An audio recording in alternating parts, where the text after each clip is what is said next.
Nagtungo si Olivia sa dating rest house ng mga Hernandez. Iyon ang pinakamalaking bahay sa San Agustin. Noong nag-aaral pa siya ay palagi niya iyong nadaraanan tuwing pumapasok siya sa paaralan. Maraming beses na niyang inisip kung anong itsura ng loob niyon. Kumatok siya sa front door. Isang magandang babae ang nagbukas nun. Halatang mas maganda ito sa kanya ng ilang paligo. Magandang umaga, pinapunta ko rito ni Itay para mamasukan sa inyo bilang kasambahay. Wika ni Olivia. Bumuka ang bibig nito na parang hindi ito makapaniwala sa narinig. Tuloy ka! Wika nito nang makabawi. Pumasok siya sa loob. Inilibot niya ang tingin sa loob ng rest house. It was almost exactly the way she had imagined it. The furnishings were classic and elegant. Bagaman maalikabok ay nasa maayos na kondisyon pa rin ng mga yon. It's a beautiful house, right? Wika ng babae. Oo, napakaganda rito. Pagsang-ayon ni Olivia. Parang napakasarap tumira sa bahay na yon. I'm Wendy, pakilala ng babae. Ako naman si Olivia. Nakipagkamay siya rito. Napansin niya ang dalawang singsing sa daliri nito at isa ay natatampukan ng diamante at ang isa pa ay white gold band na may intricate design. Bumaba ang tingin niya sa tiyan nito. Noon lamang niya napagtanto na nagdadalang tao ito. Ikaw ba ang asawa ni Marvin? Ako nga, kilala mo na pala ang asawa ko? Nakilala ko siya nung magpunta sila ni Jeremy sa farm namin nung nakaraang linggo. I see, tatawagin ko sila. Love! Jeremy! Nandito na ang… Sinulyapan siya nito. Nag-a-apply na makakasama natin sa bahay. Sumulpot naman sa itaas ng hagdan sina Marvin at Jeremy. Kumislap ang mga mata ni Marvin nang makita siya. Si Jeremy naman ay waring natigilan. Olivia! Masiglang bati sa kanya ni Marvin. Lumapit ito sa kinaroroonan nila ni Wendy. It's nice to see you again. Nagkakilala na ba kayo ng misis ko? Oo, tugon niya. Parang nag-aatubiling bumaba rin si Jeremy ng hagdan. Wala bang nahanap si Mang Damian na gustong mamasukan dito kaya ikaw ang pinadala niya? Tanong nito. Hindi na nagtanong-tanong pa si Itay sa mga kakilala niya dahil nagpresenta na ako nang malaman kong nangangailangan kayo ng kasambahay. Gusto kong magtrabaho dito kung mamarapatin ninyo. Wala kang trabaho? Tanong ni Wendy. Dati akong tumutulong kay Itay sa farm. Mula nang hindi na magsibalikan ang mga ilang-ilang buyers ay nasa bahay na lamang ako nananatili. You're hired, Olivia, deklara ni Marvin na nakangiti. Maraming salamat, masayang sabi niya. Nakakunot naman ang noo ni Jeremy. Hindi siya sigurado kung hindi ito sang-ayon sa desisyon ni Marvin o kung may iba itong iniisip. Maybe it was the latter. Wala kasi siyang nakikitang rason para maging against ito sa pamamasukan niya sa rest house. Maiwan na muna namin kayo rito. Pupuntahan namin ni Jeremy ang site ng pagtatayuan ng planta, sabi ni Marvin. Bago nito hinalikan sa pisngi ang asawa. I'll be back later, love. Let's go, Jeremy. Hindi pa nagtatagal si Olivia sa rest house ay niyaya na siya ni Wendy na mamalengke. Sinabi niya rito na siya na lamang ang mamimili pero tumanggi itong magpaiwan. Ilang taon ka na, Olivia? Tanong nito nang naglalakad sila. May mga pampasaherong sasakyan na papunta sa palengke. Pero mas pinili nitong maglakad nang malaman nitong malapit lamang sa rest house ang palengke. Ipinayo raw dito ng obigayin nito ang pag-eehersisyo sa umaga. Nag-24 ako noong Setyembre. Hinawakan ito ang nakatirintas na buhok niya. Your face looks ageless. Mapagkakamalan kang dalagita. Ganap na dalaga o mas mature sa tunay mong edad. Depende sa ayos mo. Komento nito. Ngayon pa lamang may nakapagsabi sa akin yan, sabi niya. Sinulyapan niya ang tiyan nito. Ilang buwan na ang pinagbubuntis mo? Halos mag-aanim na buwan na. Excited na siguro kayo ni Marvin na lumabas ang baby niyo. Sobrang excited. Masaya pa na saad ni Wendy. Saan pala kayo nagkakilala ni Marvin? Sa bayan kung saan ako pinanganak, sa Santa Barbara. Last year nagpunta roon ng asawa kong Lagalag. Lagalag? Ipinaliwanag sa kanya ni Wendy ang advocacy ni Marvin. Isa raw agriculturist ang asawa nito na nag-educate sa mga magsasaka sa Pilipinas. Ang ginagamit ni Marvin sa misyon nito ay funds na nanggagaling sa isang NGO at minsan ay mula sa sarili nitong bulsa. Nakakabilib ang asawa mo. Ang kwento sa akin ni Marvin ay magkasama sila noon ni Jeremy na nagtuturo sa farmers. Pero mula nang itatag nila ang company nila ay nag-concentrate na si Jeremy sa pagpapatakbo nito. Magkapareho pala sina Marvin at Jeremy noon. She tried to imagine what Jeremy must have looked like before. Iniisip din niya kung alin ang mas magugustuhan niya, ang dating Jeremy o ang Jeremy na kilala niya ngayon. Marahil ay magkapantay lamang dahil pareho lang na si Jeremy iyon. Paano nagkahulugan ang loob niyo ni Marvin sa isa't isa? Love at first sight bang nangyari sa inyo? Nope, na-attract ako sa kanya una pa lang. It was hard not to. He was the handsome guy I'd ever seen, but it was only physical attraction. I liked him but I also hated him. Habang tumatagal ay nakita ko ang iba niyang magagandang katangian. Natabunan ng pagmamahalang inis ko sa kanya. Nagising na lang ako isang araw na hindi ko kayang mabuhay nang wala si Marvin. Kaya iniwan ko ang lahat ng meron ako para makasama siya. Ang romantic pala ng kwento ng pag-iibigan niyo ni Marvin. Kwento ni Olivia. Magkakaroon ka rin ng sarili mong love story balang araw. Binalikan niya sa isip ang mga romantic story niya ng mga nakalipas na araw. Sana nga ay magkaroon ng katuparan ng isa sa mga yon. Magkatulong na naghanda ng pananghalian sina Olivia at Wendy. Tapos na silang magluto ay hindi pa rin pumapasok sa rest house sina Marvin at Jeremy. Ang mabuti pa ay sunduin ko na yung dalawa sa likod. Mukhang nakalimot na ata sila sa oras. Uwi ka ni Wendy. Lumabas na ito ng back door. Hinugasan niya sa lababo ang mga hinog na mangga. Hiniwa niya ang mga yon at inayos sa isang lalagyan. Hindi nagtagal ay pumasok na si Wendy, kasunod ang magkaibigan. Ang bango ng mga pagkain ah, Marvin said appreciatively. Parang hindi na ito makapaghintay na kumain. Humila na ito ng silya. Ako ang nagluto ng paborito mong pinakbet, love. Si Olivia naman ang nagluto ng tinola. Uwi ka ni Wendy. Umupo ito sa tabi ng mister nito. Maupo ka na rin, Olivia. Mamaya na lang ako. Pagtanggi niya. Alam niyang hindi pangkaraniwan na sumabay sa pagkain ng isang kasambahay sa mga amo nito. Huwag ka nang mahiya sa amin. Uwi ka ni Marvin. Umiling pa rin siya. Sit down. Seryoso na wika ni Jeremy. Hinila siya nito sa kamay. She felt a burning sensation on her hand. Para siyang nawala ng lakas. Nagpatinaod na lamang siya nang paupiin siya nito sa bakanting silya sa tabi nito. Tiningnan niya ang binata. Waring napagtanto nito ang nagawa. Mabilis nitong binitawan ng kamay niya at binalingan ng mga pagkaing nakahain sa mesa. Wala na bang magiging problema sa pagtatayo niyo ng planta, love? Tanong ni Wendy. I hope so. Tugon ni Marvin. Mga taga San Agustin ba ang kukunin yung mga empleyado sa planta sa sandaling matapos yun? Hindi nakatiis na singit ni Olivia. Of course. Wika ni Marvin.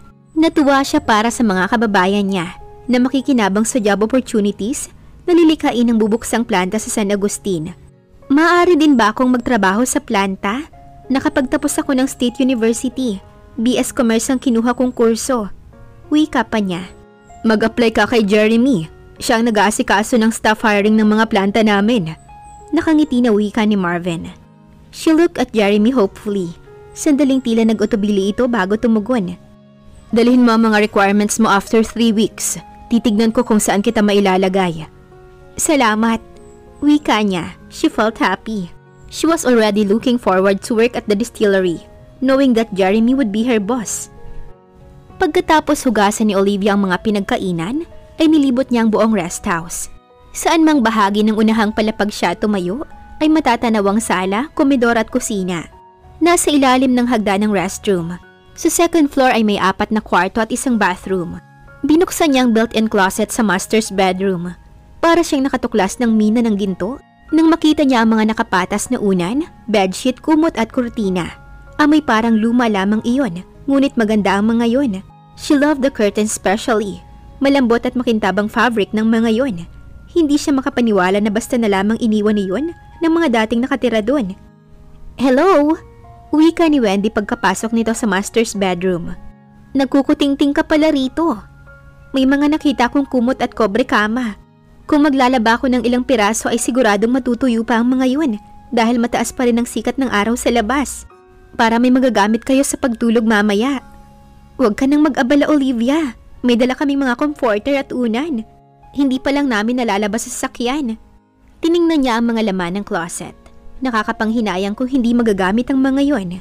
Ang mga kortina na lamang ang lalabahan ko. Wika niya. Magkaharap na nakaupo sa 2 bato sa likuran ng rest house sina Jeremy at Marvin ng sandaling iyon. Nag-uusap sila tungkol sa negosyo. Isinangguni ni Jeremy sa pinsan niya Ang plano niyang huminto na sila sa pagsusupply ng mga raw materials sa mga pharmaceutical company. Ang nais niya ay sila na lamang ang mag-produce ng mga herbal medicines. Do what you think would be beneficial to the company, Jeremy. May tiwala ako sa judgment mo, sabi nito sa kanya. Lumagpas ang tingin ni Marvin sa kanyang balikat nang tila may nakaagaw ng pansin nito. Nilingon niya ang tinatanaw ng kaibigan. Nakita niya sa laundry area sa likuran ng rest house si Olivia. May mga bitbit itong labahin. Napakunot noo siya. Saan ito nakuha ang mga yun? Wala silang pinalalabhan sa dalaga. Lalong kumunot ang kanyang noo nang hindi nito ginamit ang washing machine. Sa banyera nito inilagay ang mga dala nito. Mukhang binabalak nitong maglaba ng mano-mano. You know who she reminds me of? Tanong ni Marvin. Who? Laika. Natigilan si Jeremy. I don't think she resembles Olivia in any way. Wika niya. Laika had patrician beauty. She had a square-shaped face and deep-set eyes, high cheekbones, a pointy nose and an elegant mouth. Brown ang mga mata at buhok nito. Kung titignan lamang ito, ay hindi ito mapagkakamalang anak ng isang mahirap na magsasaka. Si Olivia naman ay tipikal na Pilipina ang features. There was also something innocent and pure about her. Pareho silang lumaki sa maliit na bayan, wika ni Marvin. And so have millions of other women. Casual na wika niya. Pero ang totoo ay hindi siya komportableng pag-usapan si Laika. Mas gusto niya itong kalimutan kasama ang lahat ng karanasan nila ni Marvin sa Santa Mendez. Nasa Central Luzon ang Santa Mendez. Nagpunta sila roon ni Marvin nung 22 years old siya. Kung sa bagay, hindi sila pareho ng personality. Laika seems more sensual than Olivia. What do you mean by that? Oh, come on, Jeremy. I'm not blind. I saw the way you and Laika look at each other tuwing dinadalhan niya tayo ng pagkain sa bukid. Ang totoo, I saw much more than that. Nag-flash sa isip ni Jeremy ang isang tagpo. He was kissing Laika for the very first time. May pakiramdam siya na lalagpas pa sila roon kung hindi biglang pumasok sa kubo na kinaroroonan nila si Marvin. Nagmamadaling nagpaalam si Laika. That was the last time he saw her. Can we not talk about Laika? She's part of the past. Wala na siyang significance sa buhay ko. Seryoso na saad ni Jeremy. Tila nais kontrahin ni Marvin ang sinabi niya. But then he chose to drop the subject. Ibinalik na nito ang paksa sa negosyo. He felt relieved. Hindi pa man sumisikat ang araw ay bumangon na si Olivia. Lumabas siya ng bahay nila, dala ang mga tuwalya at damit. Naabutan niya sa kusina ang kanyang ina. Naghahanda ito ng galapong na gagamitin ito sa paggawa ng sapin-sapin. Maliligo ka na? Tanong nito. Opo, inay. Uminom ka muna ng mainit na tsokolate para hindi ka sikmurain. Nagsalin siya ng mainit na tsokolate sa isang baso. Pasensya na po kayo kung hindi ko kayo matutulungang magluto ng kakanin mula sa araw na ito, nay. Hindi iyon problema, anak. Kayang-kaya ko na itong mag-isa. Pagkatapos ubusin ng mainit na tsokolate ay naligo na siya. Pinatuyo niya ang basang buhok sa bentilador. Pagkatapos ay itinirintas niya iyon. Sinipat niya ang suot na bulaklaking bestida. Nang makontento siya sa ayos niya, ay nagpaalam na siya sa kanyang ina. Ibigay mo ito sa mga amo mo, anak. Iniabot nito sa kanya ang supot na may lamang pichi-pichi at nilupak. Tutuloy na po ako, inay. Pakisabi po kay itay na nagpunta na ako sa rest house. Paalam niya rito. Nagmamadaling nagtungo siya sa rest house. Kumatok siya sa front door. Si Wendy ang nagbukas sa kanya ng pinto. Magandang umaga. Bati niya rito. Good morning din, Olivia. Kanina ka pa ba gising? Pasensya na kung ngayon lamang ako dumating. Ang aga mo nga eh, wala pang 6:00. Pinatuloy siya nito sa loob. Umalis ang asawa ko. Si Jeremy ay nasa itaas pa. Imporma nito sa kanya. Tumango siya. Ipinabibigay ni inay sa inyo. Iniabot niya rito ang dala niya. Mga kakanin yan. Oh my gosh! Alam mo bang kaninang madaling araw pa ako nagkikrave ng pichi-pichi? Ang totoo ay nagbilin ako sa asawa ko na bilhan niya ako nito bago siya umuwi. Naglilihi ka pa rin ba? Hindi na, pero matakaw ako sa pagkain. Tama lang na kumain ka ng marami dahil para sa 2 tao na ang kinakain mo. Para sa'yo at sa baby mo. Natatakot lang ako na lumobo ako ng husto. Mamahalin ka pa rin naman ni Marvin eh, kahit ano ang timbang mo. That's true. Magluluto na ako ng almusal nyo. Huwag mo nang masyadong damihan, Olivia. Itong mga kakanin na lamang ang aalmosalin ko. Kumuha ito ng tinidor at platito sa lababo. Saka ito umupo. Tinikman nito ang pichi-pichi. It tastes so good. Komento nito. Si inay ang nagluto niyan. Mahigit 2 dekada na siyang naglalako ng kakanin. Ang tagal na. Ganon talaga siguro kapag mahal mo ang isang bagay. Hindi mo yon gustong iwan. Bumukas ang pinto sa master's bedroom sa itaas. Kumabog ng malakas ang puso ni Olivia nang lumabas si Jeremy. Bagong shower ito. Nakasuot ito ng t-shirt, trousers at khaki shorts. Jeremy, nagbilin si Marvin sa akin na ipasabi sa'yo na umalis siya in case na hanapin mo siya. Wika ni Wendy pagbaba ng binata ng hagdan. Where did he go? Mag-i-interview daw siya ng farmers dito sa San Agustin. Baka raw may malaman siyang common problem ng mga magsasaka rito. At baka may magawa siya para makatulong. That's so like Marvin. Gusto mong ipagtimpla kita ng kape? Tanong naman ni Olivia kay Jeremy. Sumulyap ito sa kanya pero agad din itong nagbawi ng tingin. He glanced at his watch. No thanks, nagmamadali ako. Marami akong aasikasuhin. Dito ka ba manananghalian? Tanong uli niya. Probably not. I'll go ahead. Tinanguan nito si Wendy, saka ito lumabas ng front door. Gwapo si Jeremy, di ba? Tanong ni Wendy. Ha? Oo. Kaya crush mo siya? Pakiramdam niya ay namula ang buong mukha niya. Tila naman naaliw si Wendy sa reaksyon niya. Don't be shy. Hindi mo dapat ikahiya ang attraction mo kay Jeremy. Normal lang yun. Ganoon ba ako ka-obvious? Hindi niya inakalang nabasa nito ang mga kilos niya na humahanga siya kay Jeremy. Babae rin ako, kaya madali kong nahulaan na may crush ka kay Jeremy. Kabisado ko na ang takbo ng isip ng mga babae.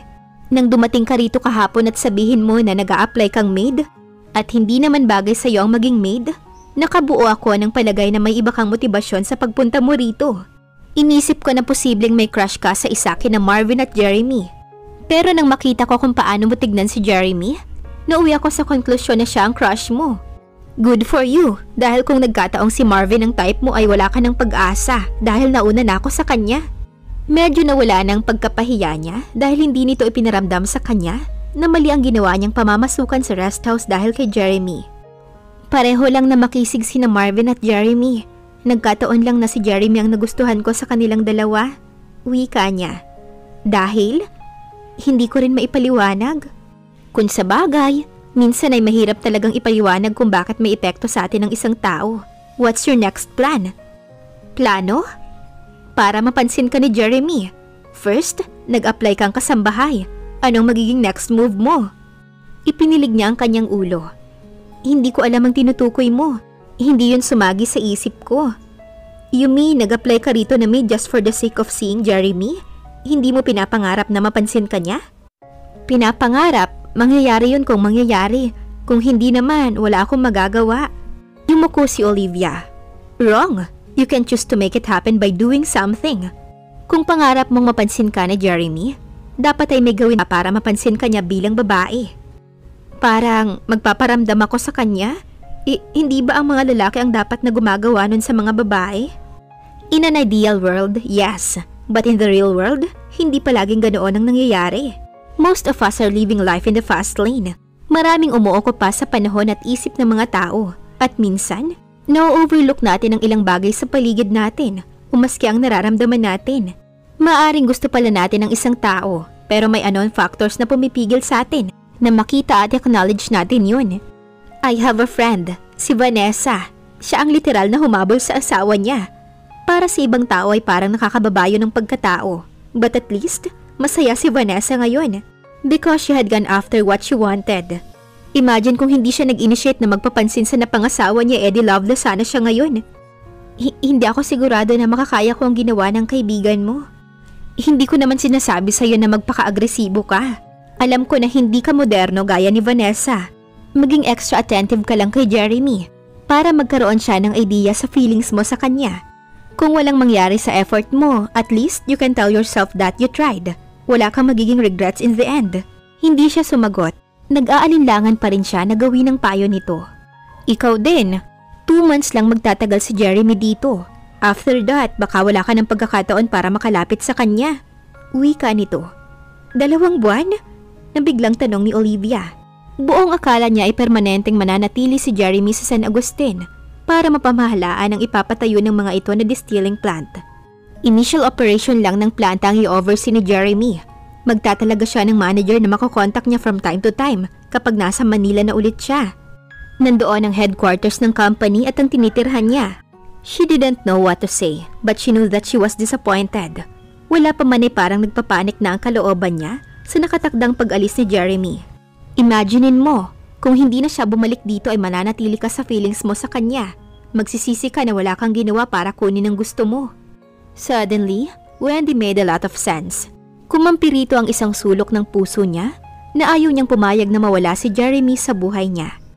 Sige, susubukan kong sundin ang mga sinabi mo. Nahihiya na wika ni Olivia. Ubod ng tamis naman ang umiti si Wendy sa kanya. Ano kayang gagawin ni Olivia para mapansin siya ni Jeremy? Abangan sa susunod na kabanata.